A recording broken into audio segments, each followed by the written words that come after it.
प्रत्येक गावामध्ये भेट देऊन BLAच्या अधिकृत नेमणुकांचे फॉर्म भरून घेतले।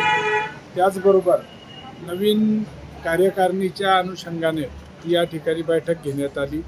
या पूर्ण विभागामध्ये चांगल्या पद्धतीनं घर तिथे शिवसैनिक आणि गाव तिथे शाखा हे वंदनीय हिंदू हृदय सम्राट बाळासाहेब ठाकरे यांचे विचार पोहोचवण्याचं काम या माध्यमातून आता तळागाळापर्यंत पोहोचणार आहे आणि आगामी काळामध्ये पुन्हा एकदा शिवसेनेचा गड म्हणून भोकरदन विधानसभा मतदारसंघामध्ये घोडदौड सुरू होणार आहे। त्या अनुषंगाने माझ्यासोबत माझे सहकारी तालुका प्रमुख सुभाष राऊत, युवा सेनेचे उप तालुका अधिकारी सोमनाथ घोडकी, त्याचबरोबर या ठिकाणचे सर्व पदाधिकारी माझ्यासोबत उपस्थित आहेत। आगामी काळामध्ये शिवसेनेचा अश्वमेध हा अशाच पद्धतीने दौडत राहील। जय हिंद, जय महाराष्ट्र।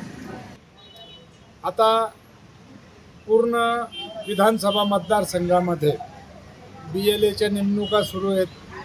त्याचबरोबर शिवसेनेच्या वतीनं आगामी काळामध्ये जी शेतकऱ्यांची फसवी कर्जमाफीची शासनाने घोषणा केलेली आहे त्या संदर्भामध्ये रीतसर प्रत्येक गावामध्ये शेतकरी बांधवांच्या भेटी घेऊन त्यांच्या अडचणी समजून घेऊन त्यांना कर्जमाफीचा लाभ मिळावा या अनुषंगाने शिवसेनेची टीम काम करणार आहे।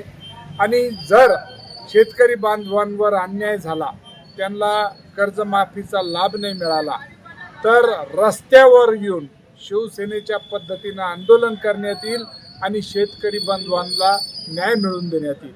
त्याचबरोबर जे प्रभू श्रीरामचंद्राच्या मंदिराच्या चोरीचा विषय झाला त्यासाठी सुद्धा या भागामध्ये महाआरतीचे आयोजन आम्ही शिवसेनेच्या वतीने केलेले आहेत। प्रत्येक गावामध्ये मोठ्या संख्येनं माता भगिनी आणि गावकरी बांधव, शेतकरी बांधव या महाआरतीच्या कार्यक्रमामध्ये सहभागी होतात। प्रत्येकामध्ये चीड आहे। त्याचबरोबर जी सुशिक्षित बेरोजगारी आहे त्या बाबतीमध्ये सुद्धा शिवसेनेच्या माध्यमातून आगामी काळामध्ये रस्त्यावर येऊनच आंदोलन करावं लागणार आहे। तोपर्यंत हे प्रश्न मिटणार नाही आणि शिवसेना रुग्ण हातात घेऊन हे काम पूर्ण करेल। जय हिंद, जय महाराष्ट्र।